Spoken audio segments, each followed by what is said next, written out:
Quantos estão felizes com Jesus? Diga amém. Glória a Deus. É isso que eu quero saber, é isso que importa. É quem está feliz com Jesus. Eu tenho alguns textos da palavra do Senhor para ler com os irmãos. E eu quero ser breve na mensagem desta noite. Prometo antes das 10 horas eu terminar. Mas Lucas capítulo 15, por gentileza. Evangelho segundo escreveu o médico Lucas. Eu não me canso de dizer isso a vocês. Por que a Bíblia diz Evangelho segundo escreveu Lucas? Evangelho segundo escreveu Mateus. Evangelho segundo escreveu João. Porque o Evangelho não é de Lucas, não é de Mateus e não é de João. O Evangelho é de Jesus. Foram eles que escreveram, mas não pertence a eles. A origem vem de Deus, vem do Senhor. Então, por isso que o Evangelho segundo escreveu Mateus. Mas a inspiração veio de Jesus. Então, o Evangelho segundo escreveu o médico Lucas, capítulo 15. O pessoal daí do TI, se puder colocar na tela, eu agradeço. E por favor, eu gostaria de que não tirasse da tela. É Lívia que está lá em cima, não, né? É? Não. Então não tira da tela o versículo, a gente só vai mudando, tá certo? Obrigado, obrigado. Evangelho segundo escreveu o médico Lucas, capítulo 15, versículo de número 11. Versículo 11. Isso. Daí por diante nós vamos seguir a leitura. E Jesus continuou porque ele estava já dando o ensinamento da dracma perdida. Ele estava contando uma parábola. E depois que contou a parábola da dracma perdida, ele continuou a contar uma outra história. Por isso que a Bíblia diz, Jesus continuou. Um homem, ele tinha 2 filhos, versículo 12.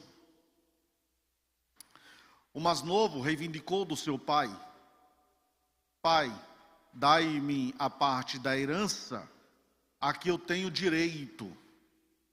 E, consentindo o pai, repartiu sua propriedade entre eles, versículo 13. Essa cortina está me atrapalhando, deixa eu ler aqui então. Versículo 13. E poucos dias depois, o filho mais novo, ajuntando tudo, partiu para uma terra longínqua e ali desperdiçou a sua fazenda, a sua herança, vivendo dissolutamente. Melhorou. Coincidentemente, após haver gasto tudo o que possuía, abateu-se sobre toda aquela região uma grande fome, e ele começou a passar muita necessidade. Versículo 15. Por esse motivo foi empregar-se com um dos cidadãos daquela região, que o mandou para o campo a fim de cuidar dos porcos. Versículo 16. Ali chegou a ter vontade de encher o estômago com as vagens de alfarrobeira com as quais os porcos eram alimentados. No entanto, ninguém lhe dava absolutamente nada. Versículo 17. Foi quando, caindo em si, falou consigo mesmo: quantos empregados do meu pai têm comida com fartura, e eu aqui morrendo de fome? Versículo 18. Levantar-me-ei, tomarei o caminho de volta para meu pai, e ao chegar lhe confessarei: Pai, eu pequei contra o céu e contra ti, não sou mais digno de ser chamado teu filho, trata-me como um dos teus trabalhadores. Versículo 20. E logo em seguida levantou-se e saiu em direção do pai, na direção do pai. Vindo caminhando ele ainda distante, quando o seu pai o viu, e pleno de compaixão, correu ao encontro do seu filho, e muito o abraçou e o beijou. Então o filho lhe declarou: Pai, pequei contra o céu e contra ti, não sou digno de ser chamado teu filho. Entretanto o pai ordenou aos seus servos: trazei-me depressa a melhor roupa, vesti-o com distinção, pondo-lhe o anel de autoridade e as sandálias de filho. Versículo 23. Também trazei um novilho gordo e o preparai. Comamos e façamos uma grande festa e regozijemo-nos, porque este meu filho estava morto e voltou à vida, estava perdido e foi encontrado, e começaram a celebrar o seu regresso. Entre mentes, o filho mais velho estava no campo, e quando foi se aproximando da casa do pai, ouviu o som da música e das danças. Então chamou um dos seus servos e indagou-lhe sobre o que estava acontecendo. Este informou: teu irmão regressou, e teu pai mandou matar o novilho gordo, porque o recebeu de volta são e salvo. Versículo 28, mas o filho mais velho encheu-se de ira e negou-se a entrar. Então o pai saiu e insistiu com ele. Versículo 29. Porém ele replicou ao pai: há tantos anos tenho trabalhado como escravo para ti, sem nunca ter desobedecido, e em nenhuma só ordem tua. Contudo, tu nunca me ofereceste nem ao menos um cabrito para que pudesse festejar com os meus amigos. Versículo 30. No entanto, chegando em casa esse teu filho, que pôs fora os teus bens com prostitutas, tu ordenaste matar o novilho gordo para ele. Versículo 31. Então lhe arrazoou o pai: meu filho, tu sempre estás comigo, tudo o que eu possuo é igualmente teu. Versículo 32. Porém, nós tínhamos que celebrar muito a volta do teu irmão e regozijarmos-nos, porque ele estava morto e reviveu, estava sem esperança e ele foi salvo. 33, ou encerra aí, 32, encerra, ok, encerra aqui. Amados, volta para o 12, por favor. Nós temos uma história aqui linda, e que Jesus fez questão de contar. Aquele povo que ele estava fazendo a ministração, ele fez questão de contar duas histórias. A primeira da dracma perdida, e a segunda a do filho pródigo. E ele começa contando a parábola do filho pródigo, com qual intuito que ele tinha para querer ministrar sobre a vida daquele povo esta parábola.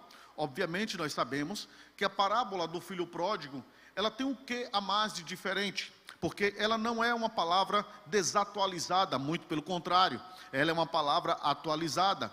Ela fala de relacionamentos de pai, relacionamento entre irmãos e relacionamento de filhos para com pai e de uma família que vive um relacionamento e que tem esses problemas que por vezes nós atropelamos o momento da vitória, o momento da bênção na nossa vida, e fazemos assim com que isso seja de forma prejuízo para a nossa vida, tanto material quanto espiritual.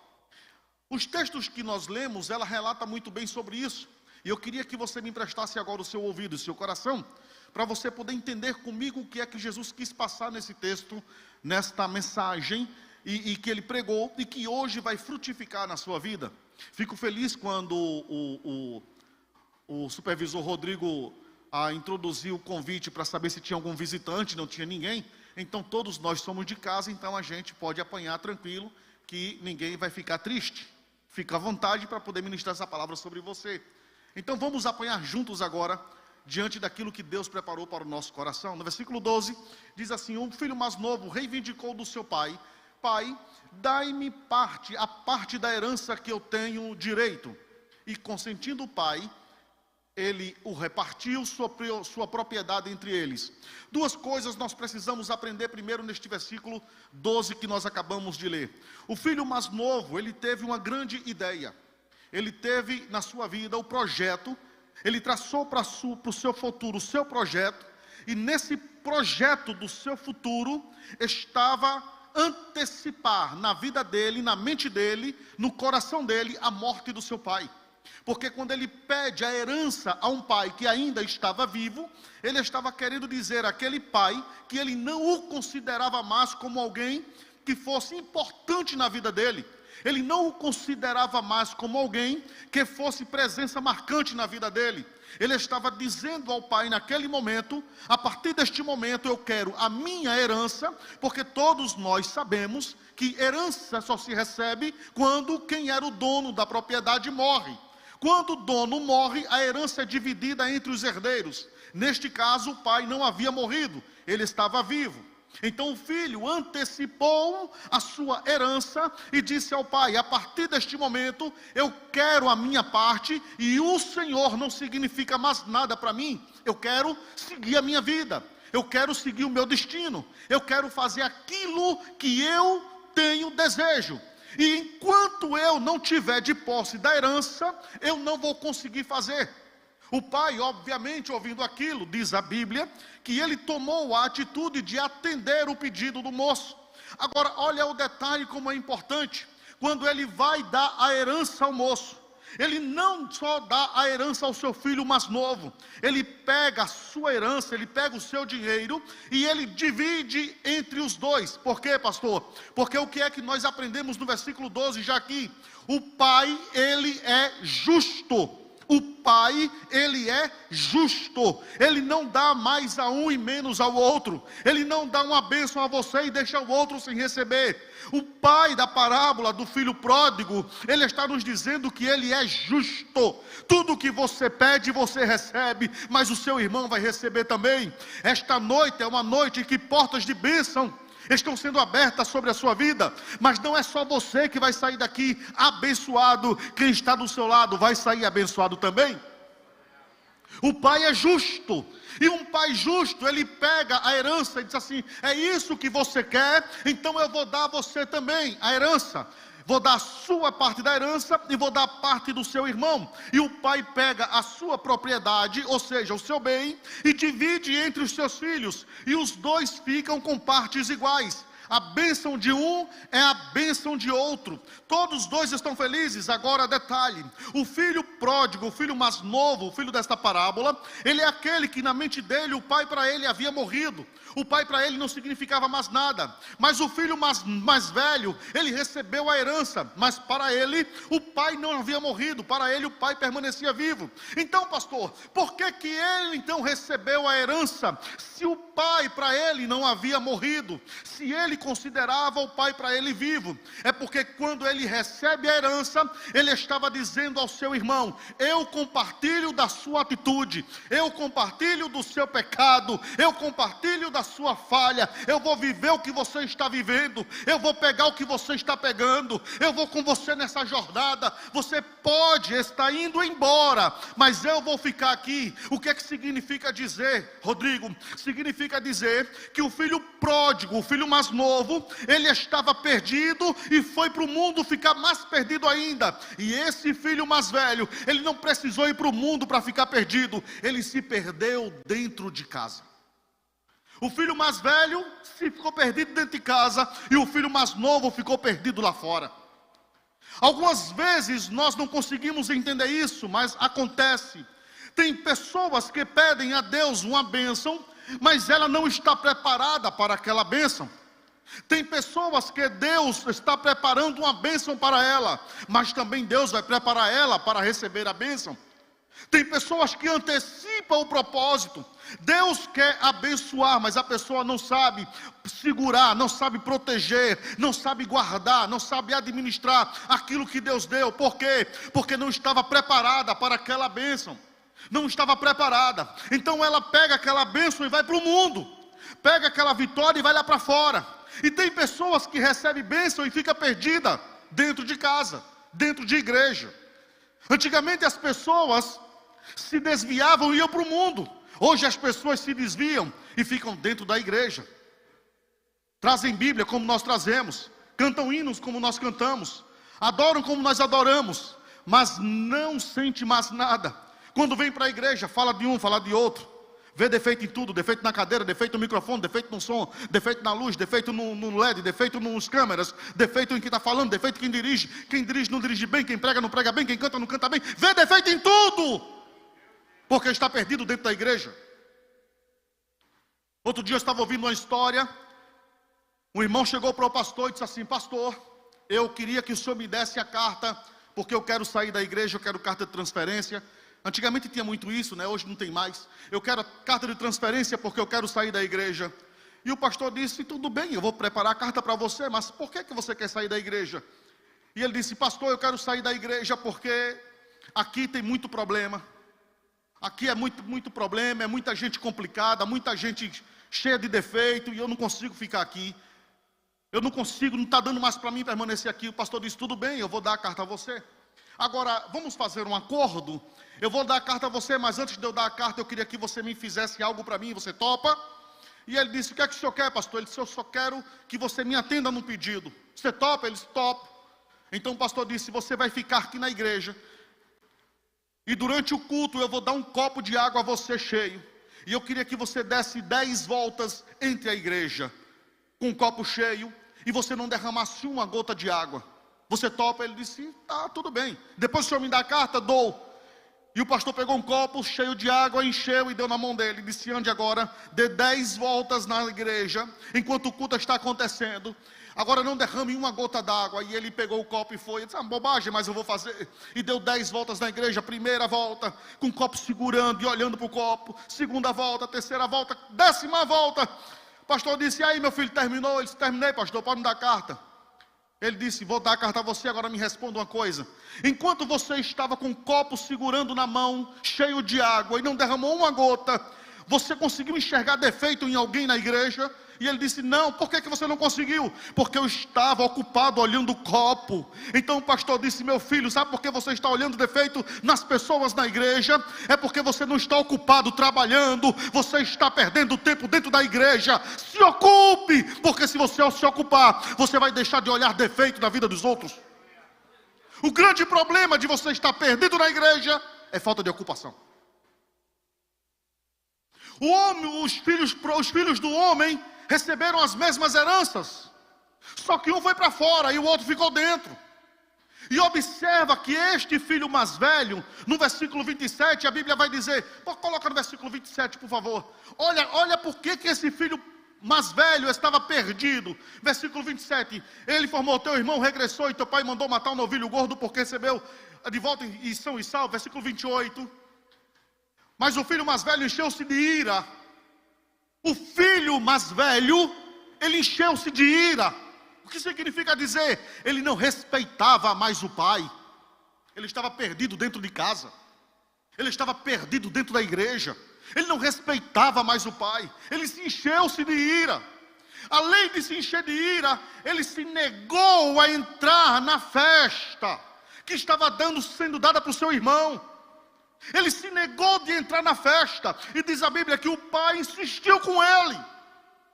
Primeiro, um filho que parecia ser o melhor da família, que era o filho mais velho, o mais centrado, o mais preparado. Aqui nós encontramos nele 3 falhas. Primeiro, ele se enche de ira contra o pai. Segundo, ele se nega a entrar na festa. Desobedeceu. Terceiro, ele desobedeceu de novo, 2 vezes. O pai insiste com ele. Quando a Bíblia diz que o pai insiste, é porque na primeira desobedeceu. O pai insiste de novo, desobedeceu de novo. O pai insistiu. Crente difícil, complicado. Deus fala e ele parece que não ouve. Deus chama e ele faz o ouvido de mercador. Deus está falando com você. Faça alguma coisa. Levante-se da cadeira. Evangelize. Ganhe vidas, ganhe almas. Esse culto esta noite sem nenhum visitante, para mim, é uma vergonha.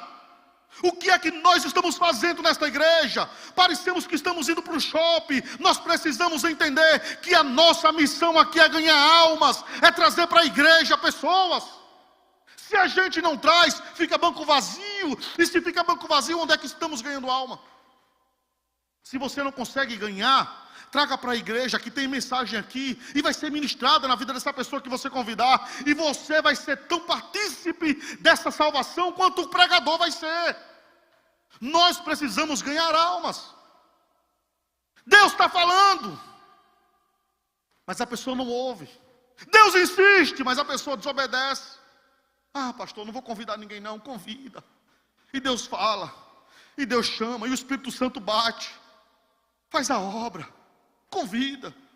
A Bíblia diz assim que nós temos que pregar em tempo e em fora de tempo. Nós temos que ser bênção na vida dos outros. Falar de Jesus para os outros. Porque quando nós não falamos de Jesus, nós estamos engolindo a glória para nós mesmos. E o que é que nós estamos fazendo na nossa vida? A maçã que Eva comeu no jardim do Éden era o fruto proibido, que ela jamais deveria comer. Só que ela comeu e ainda dividiu. Ou seja, o que não presta a gente divide. O que é bom a gente não consegue dividir. O pecado todo mundo divide. Você quer olhar um filme de sexualidade? Vem cá, é engraçado. Mandaram para mim. Vem cá olhar. Todo mundo vem. Vamos escutar uma piada junto. Todo mundo ri. Agora vamos falar de Jesus. A rodinha se desfaz. E Jesus é a melhor coisa do mundo, você sabe disso? Você sabe disso? Quem era você antes e quem é você agora? No versículo 28, o filho mais novo, que parecia ser o mais centrado, está dando sinais de que ele estava perdido dentro de casa. Versículo de número 30, por favor. Versículo 30. No entanto, chegando em casa, esse teu filho, o quarto erro desse centrado, o quarto erro desse homem que, estereotipicamente, ele parecia ser o mais maduro. O estereótipo dele parecia ser um homem bem equilibrado. Quarto erro. Esse teu filho, ele não consegue nem chamar o irmão dele de irmão. Esse teu filho, não é meu irmão, é teu filho. Pegou os teus bens, colocou para fora e gastou com prostitutas, olha aí. Quinto erro da vida desse moço. Ele está vendo agora o erro da vida do irmão, mas ele não consegue ver o erro que ele está praticando. Teu filho gastou com prostitutas e eu estou cometendo o pecado de falar mal da vida de quem não devia. Parecia ser o mais centrado. Já encontramos 5 erros na vida dele. E tu, falta de respeito com o pai, ordenaste matar o novilho gordo para ele. Inveja. Você está pensando que as pessoas são do jeito que você imagina? Porque tem gente que... Já percebeu que tem gente que quando vai dar uma profecia e fala 1000 línguas estranhas, cheio do poder. Quando você vai olhar a vida da pessoa, às vezes não condiz com aquilo que ela é na igreja. Mostra maturidade apenas na forma de proceder na igreja, mas na rua não é a mesma coisa. A maturidade de um cristão está naquilo que ele fala, a forma que ele vê, a forma que ele ouve, a forma que ele procede na vida dele. Essa é a maturidade de um cristão. A maturidade de um cristão está quando ele entrega Jesus para os outros, quando ele fala do amor de Cristo para os outros, quando ele traz pessoas para ouvir Jesus. A maturidade de um cristão está quando ele evangeliza. A maturidade do cristão está em quando ele lê a Bíblia. A maturidade de um cristão está quando ele honra as pessoas que estão acima dele, conforme a Bíblia ensina. Essa é a maturidade de cristão. Maturidade de cristão é demonstrada quando ele cumpre os princípios e valores bíblicos. Isso é maturidade de cristão. Esse moço que parecia ser o mais centrado, por ser o mais velho, está começando a declinar. Porque enquanto ele estava neutro, ninguém falava dele, ninguém tocava nele, estava bom. Mas depois que tocou na ferida dele, a boca dele começou a abrir, as pessoas começaram a ver agora quem ele era. Porque tem pessoas que ficam caladinho e você diz assim, isso é um santo, isso é uma santa. Agora quando abre a boca só fala bobagem. Quando abre a boca só fala besteira. A maturidade de um cristão é estar naquilo que fala. Observe que o filho mais velho fala, o filho mais novo fala e o pai está calado. Até agora o pai não falou nada.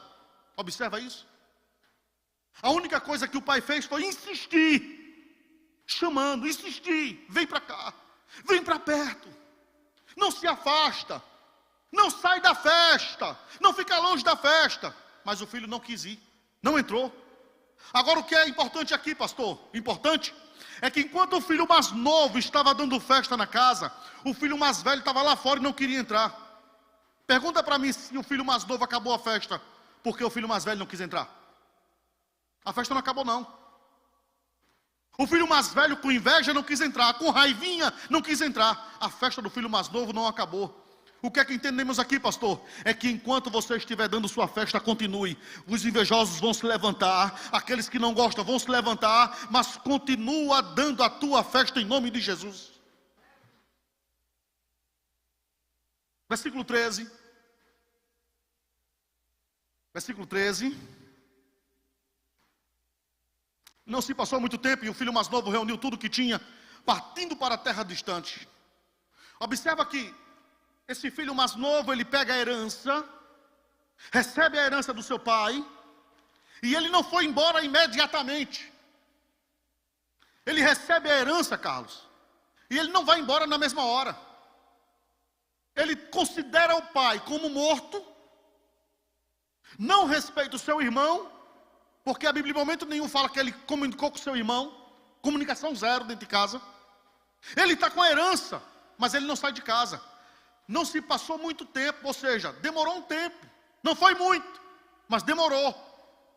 Por que demorou um tempo? Arquitetando o que é que ia fazer com o dinheiro que agora tinha. Ele recebe a bênção, e ele agora está dizendo assim: agora o que é que eu vou fazer? O que é que eu vou fazer com essa história? O que é que eu vou fazer com esse dinheiro? Ele começa a projetar. Agora eu tenho liberdade. Agora eu posso fazer isso. Agora eu posso ter várias mulheres. Agora eu posso comprar o carro que eu quiser. Agora eu posso comprar o que eu quiser. Agora eu faço o que eu quiser. Ele começa a projetar. E esse projeto na mente dele é muito rápido. E ele começa arquitetando. E a Bíblia diz: não demorou muito tempo. Ele pega o seu dinheiro, pega algumas coisas e vai embora. E ele vai embora para a cidade vizinha? Não. Ele vai para bem longe, para terras distantes, bem afastado do pai. Porque tem gente que não pode ter muita coisa. Minha esposa diz assim: Deus não dá asa à cobra. Já ouviu isso? Deus não dá asa à cobra. Tem gente que não pode ter muita coisa, porque se tiver, já era. Tem gente que Deus tem que dar ele um fusquinha e permanecer no fusca. Tem outros que Deus tem que dar uma BMW. Mas se Deus pegar uma BMW e dar aquele que merece fusca, e pegar um fusca e dar aquele que merece uma BMW, os dois se perdeu. Um se perdeu porque vai murmurar, e o outro se perdeu porque ele vai se orgulhar. O pecado do orgulho e o pecado da murmuração. Então Deus é justo, o Pai é justo. Lembra que Ele deu a herança para os dois? Deus é justo. Só que o filho, quando recebe a herança, ele não projetou. O projeto de vida dele foi em pouco tempo. O projeto da vida dele foi em pouco tempo. Ele não tinha nada. Quando ele teve dias para projetar a vida dele. E ninguém projeta a vida inteira em dias de pensamento. Tem pessoas que estudam 30 anos para pregar a vida toda. Tem pessoas que querem estudar 6 semanas e quer pregar como quem prega 30 anos. Tem pessoas que trabalham 20 anos da sua vida projetando comprar uma casa. E tem gente que quer trabalhar 6 meses e acha que vai comprar um apartamento financiado pela Caixa Econômica Federal e vai ficar feliz. Falta de projeto de vida, demora. Projetar a vida demora. Não é fácil não. As pessoas que têm mais de 40 anos aqui sabem o que eu estou dizendo. Projeto de vida demora. Demora. Tem gente que pensa que é fácil, mas não é, demora. Esse moço pegou o dinheiro e agora disse assim: agora eu sou o dono do mundo. Eu agora posso tudo. Eu agora faço tudo. Pega o dinheiro e sai. E ao contrário dele sair e ficar perto do pai, não, ele vai para mais distante. Bem distante do pai. Bem longe. E diz a Bíblia que lá onde ele estava, ele esbanjou todos os seus bens, vivendo de forma irresponsável. Irresponsável. Ele foi com o dinheiro, mas a vida dele não coincidia com o dinheiro que ele tinha. Vida irresponsável é não saber administrar aquilo que tem com o tempo que lhe resta. Ele pega a herança e vai viver dissolutamente. Essa vida irresponsável. Versículo 14, por favor, querido. Coincidentemente, após haver gasto tudo que possuía, abateu-se sobre toda aquela região uma grande fome. Coincidentemente. Porque quem não projeta a sua vida, não está preparado quando as surpresas vierem. Falta de projeto, geralmente as surpresas são negativas. Falta de projeto, as surpresas são negativas. Esse moço recebe a herança, vai para uma terra distante, gasta tudo. A falta de projeto, a vida irresponsável, de repente vem uma fome na cidade. Ele não tinha mais dinheiro. E ele começou a passar necessidade. Ele começou a passar dificuldades. E agora, não tinha mais o pai por perto, não tinha mais o irmão por perto, não tinha mais dinheiro para gastar, não tinha mais nada. E quando acaba o dinheiro, acabam os amigos. Quando acaba o dinheiro, acabam os relacionamentos. Quando acaba o dinheiro, acaba a fama, acaba tudo. Acabou o dinheiro, ele agora estava sozinho. Versículo 15. Por esse motivo foi empregar-se com um dos cidadãos daquela região, que o mandou para o campo a fim de cuidar de porcos. Olha que coisa importante. Todas as vezes que a Bíblia fala de porcos, a Bíblia fala de maldição. Judeu não come carne de porco. Porco para o judeu é maldição. Esse moço sai de perto do pai, perde tudo que tem, e agora está cuidando da maldição. Ele agora está zelando pela maldição. Está dando para você entender isso? Ele sai de perto do pai e vai cuidar da maldição. Toda bênção que te afasta do pai não é bênção, é maldição. Olha o resultado.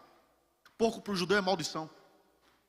Ele sai de perto do pai e agora vai zelar por uma maldição. A fome, cuidar de porcos. Versículo 16. Ali chegou a ter vontade de encher o estômago. O estômago dele estava vazio, muita fome. E quando ele viu o porco comer, quando ele viu maldição comer, ele sentiu vontade também de comer o que a maldição comia. Ele teve vontade de encher o seu estômago com a alimentação que os porcos comiam, com a alimentação que os porcos eram alimentados. Só que tem um problema. Quando você está mal a pior, as coisas ainda pioram um pouquinho mais. Porque ele estava com fome, mas as pessoas não davam a ele absolutamente nada. Ninguém ajudava. Longe do pai você não tem ajuda de ninguém. Longe do pai você está sozinho. Longe do pai você está perdido. Esse homem perdeu o pai. Esse homem perdeu os amigos. Este homem perdeu o irmão. Este homem perdeu as mulheres. Esse homem perdeu as amantes. Esse homem perdeu o dinheiro. Esse homem perdeu tudo. A única coisa que ele não perdeu foi o caminho de volta para casa. Versículo 17. Foi quando ele, caindo em si, ele falou consigo mesmo: quantos empregados do meu pai têm comida com fartura? 17. Quantos empregados do meu pai têm comida com fartura, e eu aqui morrendo de fome? A mentalidade dele, Rodrigo, ele disse: na casa de meu pai, os escravos do meu pai, o empregado do meu pai, eles estão comendo com fartura. O que é que nós aprendemos aqui? Que empregado estava comendo na mesa do pai dele, e ele, sendo filho, estava comendo na casa dos porcos, tentando comer na casa dos porcos, porque nem isso as pessoas davam. O filho estava no chiqueiro e os empregados estavam na mesa. Inversão de valores. Versículo 18. Levantar-me-ei e tomarei o caminho de volta para o meu pai, e ao chegar lhe confessarei: pai, eu pequei. Pequei. Pecou contra quem? Primeiro contra o céu, porque toda obediência vem do céu. Toda condução de vida, da minha vida, da sua vida, não vem da terra, vem do céu. Os princípios que regem a nossa vida não é a educação que nossos pais nos deram. Os princípios que regem a nossa vida é a educação que a Bíblia nos dá. Então, o primeiro pecado que eu cometo é contra o céu, porque eu desobedeci o Senhor. Eu maltratei o Senhor. Eu fiz de conta que o Senhor para mim não valia nada. Eu quis esquecer do Senhor. Eu quis me afastar do Senhor. Eu achei que eu sozinho podia fazer tudo. Eu achei que eu sozinha podia fazer tudo. Eu queria ir para bem longe. Só que lá longe eu descobri que sem o Senhor eu não sou nada. Eu pequei contra o céu. Eu pequei contra o Senhor. Versículo 19. Não sou mais digno de ser chamado teu filho. Trata-me como um dos teus trabalhadores. Coisa importante. Observe que ele estava com uma necessidade. Qual era a necessidade? Ele estava com a necessidade de fome. Ele estava com muita fome. Lembra que ele disse no versículo 15: na casa do meu pai os trabalhadores comem. Na casa do meu pai os trabalhadores comem. E no versículo 19 ele está dizendo: me trata como um dos teus trabalhadores. Eu estou com fome. Se os teus trabalhadores comem, eu também preciso comer. Eu não quero mais nada do Senhor. A única coisa que eu quero do Senhor é matar a minha fome, é a minha necessidade. Todas as vezes que nós nos afastamos de Deus, há uma fome dentro de nós. fome de esperança, fome de vida, fome de prazer, fome de alegria.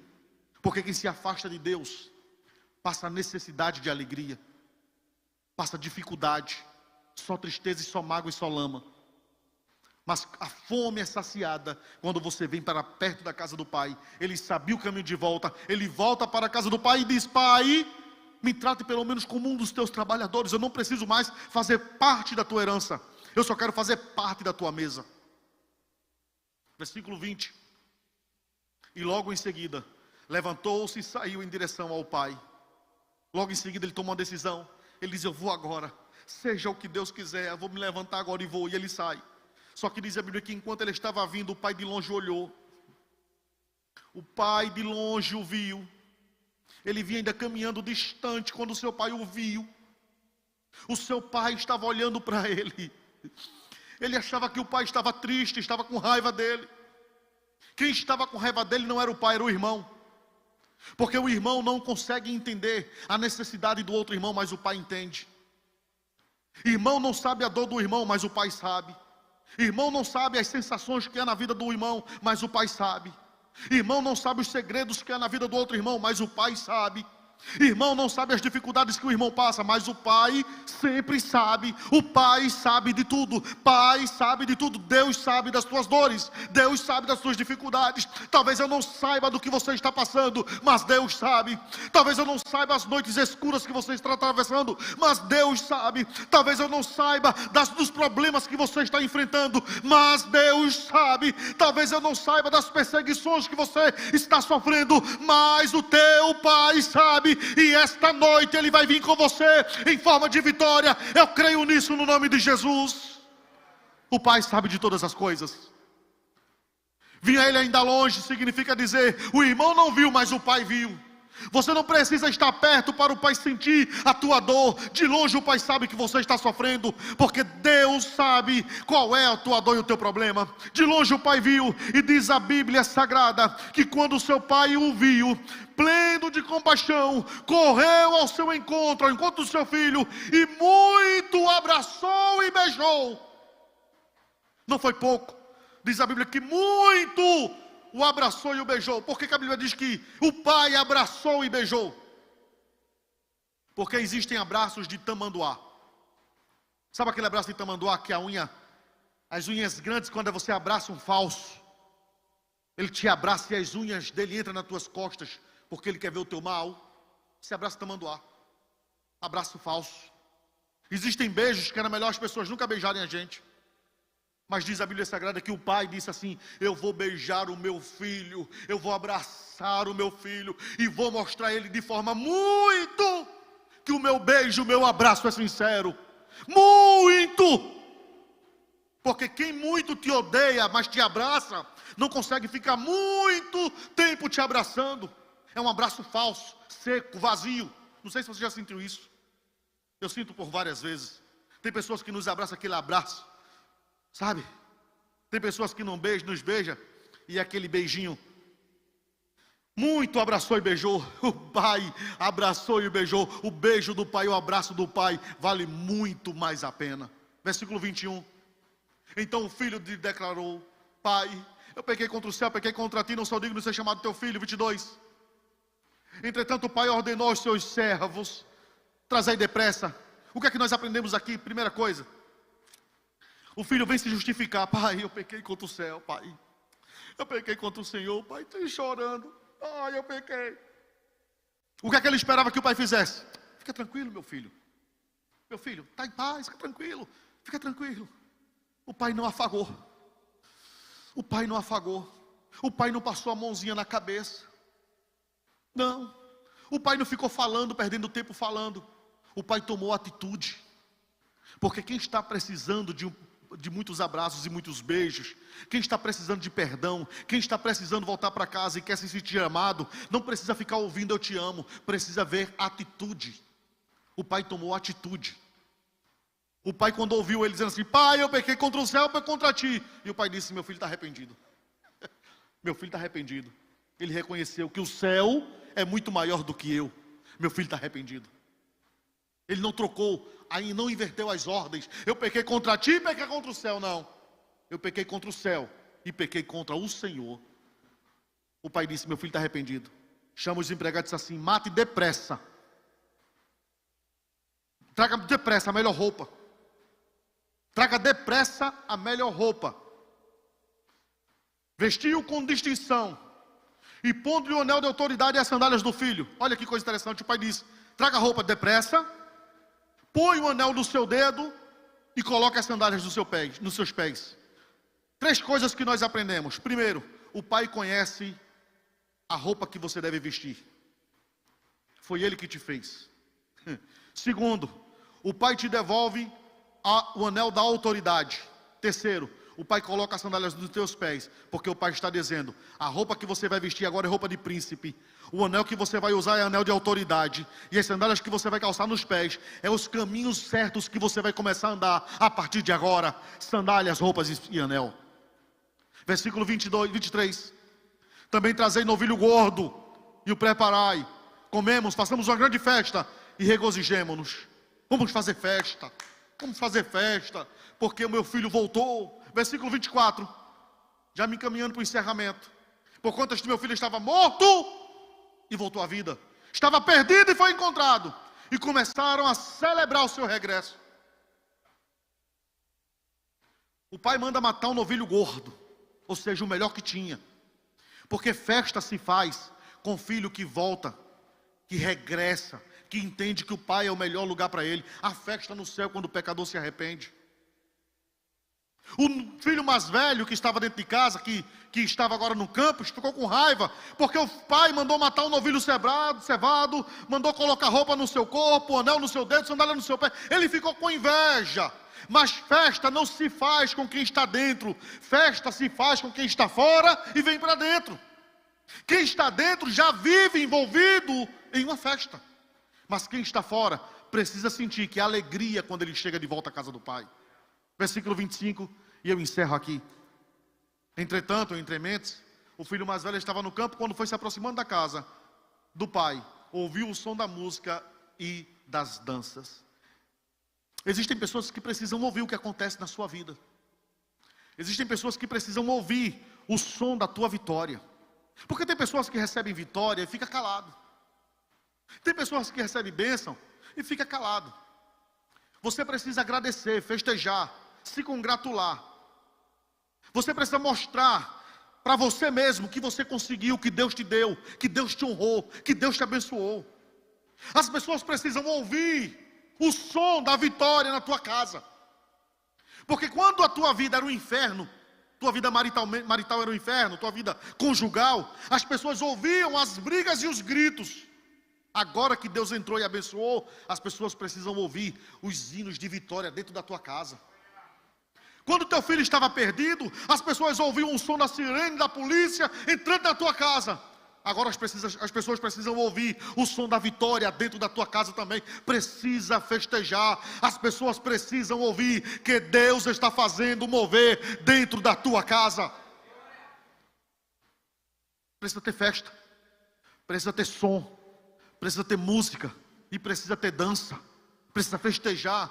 A dança aqui não é essas danças promíscuas que existem no mundo. A dança aqui é dança de vitória, é festejar, é glorificar, é exaltar, é levantar a mão e dizer: Deus é bom o tempo todo, e o tempo todo Deus é bom na minha vida. Fique de pé, por favor. Eu não tenho Bíblia para fechar, então tenho um celular para guardar. Glória a Deus. Glória a Deus. Como hoje nós não temos visitantes para fazer convite, eu apenas vou orar por você daqui mesmo. Mas eu queria que você entendesse que existem algumas pessoas que às vezes parecem estar firmes, mas que precisam entender que ela precisa se envolver na obra. Se envolver. Porque mentalidade sem ocupação é prejuízo para a sua salvação. Precisa se envolver em um GC, se envolver no voluntariado, se envolver em alguma coisa, fazer alguma coisa. Você precisa estar servindo em alguma coisa. Você precisa estar envolvido em alguma coisa. Porque a Bíblia diz que isso aqui é uma obra, é uma seara. E existe o Senhor da seara, e existe os ceifeiros da seara, mas não existe os torcedores de seara. Não existe arquibancadas para aqueles que têm que ficar sentados só ouvindo. Tem que servir. Porque enquanto você serve, a sua mente está ocupada, o seu coração está trabalhando. Meu pai sempre me disse que oficina, mente vazia, é a oficina do diabo. A sua mente precisa estar ocupada em Deus, lendo Bíblia, orando, buscando, aprendendo, se envolvendo. Aqui nós temos a história de um pai e 2 filhos perdidos. Só que um precisou sair para aprender que o valor que o pai tinha lá fora. Sofreu tudo aquilo que tinha que sofrer. Voltou e reconheceu o pai. O outro que estava dentro nunca respeitou. Ele se mostrou quando o irmão dele voltou para casa. Ele se mostrou quem ele era. Ao ponto de que o pai, com muita sabedoria, festejou com aquele que regressou e ensinou aquele que estava dentro de casa: meu filho, eu estou fazendo festa porque esse teu irmão, o meu filho mais novo, ele estava morto, porque longe do pai não existe vida. Você está entendendo o que é que o pai está dizendo aqui, Rodrigo? O filho, quando recebeu a herança, disse: me dê a herança, porque para mim o senhor morreu. No versículo 28, o pai está dizendo: meu filho, quem estava morto na verdade não era eu, quem estava morto era ele. Ele achava que era eu morto, mas o morto era ele. Este filho estava morto, só que agora ele reviveu. Ele encontrou em mim a base para a sua vida. Ele encontrou em mim o respaldo para a sua sobrevivência espiritual. Ele estava morto e reviveu. Ele estava perdido, mas ele foi achado. Vamos nos alegrar. Vamos nos alegrar. Alegria. Alegria. O que respalda a nossa vida perto do Pai é a alegria. O que faz a nossa vida estar crescendo no Pai se chama alegria. Alegria. Pastor, eu estou triste, eu estou com um problema. Alegria. Pastor, minha vida está uma luta. Alegria. Paulo disse: regozijai-vos no Senhor. Outra vez eu vos digo: regozijai-vos no Senhor. Ou seja, viva uma vida de alegria. A sua vida não pode ser uma vida de mesmice. Eu sei que você está enfrentando provação, eu sei que você está enfrentando luta, mas diga para a sua luta que Deus é maior. Diga para a sua provação que Deus é maior. Encontre dentro de você a alegria, porque ela está aí dentro. Motivação. Motivação é o que vem de fora para dentro. Regozijo é o que vem de dentro para fora. O que vale na sua vida não é o que vem de fora para dentro, mas o que vem de dentro para fora é alegria. Deus é alegria dentro de você. Deus é alegria na sua vida. Deus é alegria na sua existência. O que eu quero que você entenda esta noite é que não existe vida longe do Pai. Não existe paz longe do Pai. Longe do Pai ninguém te dá comida. Longe do Pai ninguém te dá água. Longe do Pai ninguém mata a tua fome, ninguém mata a tua sede, e ninguém veste o teu corpo. Longe do Pai não tem autoridade. Longe do Pai não tem calçado no pé. Longe do Pai não tem alegria. Mas quando você está perto do Pai, quem está do lado de fora não tira a motivação da tua alegria lá dentro da casa. O filho mais novo voltou. O som estava ligado, a música estava aquecida, a dança estava rolando lá. E a tristeza do filho mais velho não tirou a alegria que estava acontecendo dentro da casa. Você está entendendo isso? A sua vida tem que ser uma vida de alegria. Queira o diabo, queira ou não, você é a pessoa mais alegre dessa cidade. Queira o diabo, queira ou não, você é a pessoa mais vitoriosa desse mundo. Você é a pessoa mais feliz desse mundo. Você tem motivações para viver uma vida de alegria, porque você está perto do Pai. Torna o luto em festa, a vergonha em glória, traz beleza às cinzas, o Senhor pode fazer, traz a vida aos sepulcros, faz de ossos soldados, faz do mar um caminho, o Senhor pode fazer, o Senhor pode fazer, só o Senhor pode fazer. Não há nada, nada melhor, não há nada, nada melhor, não há nada, nada melhor que meu Deus. Não há nada, nada melhor, não há nada, nada melhor, não há nada, nada melhor que meu Deus.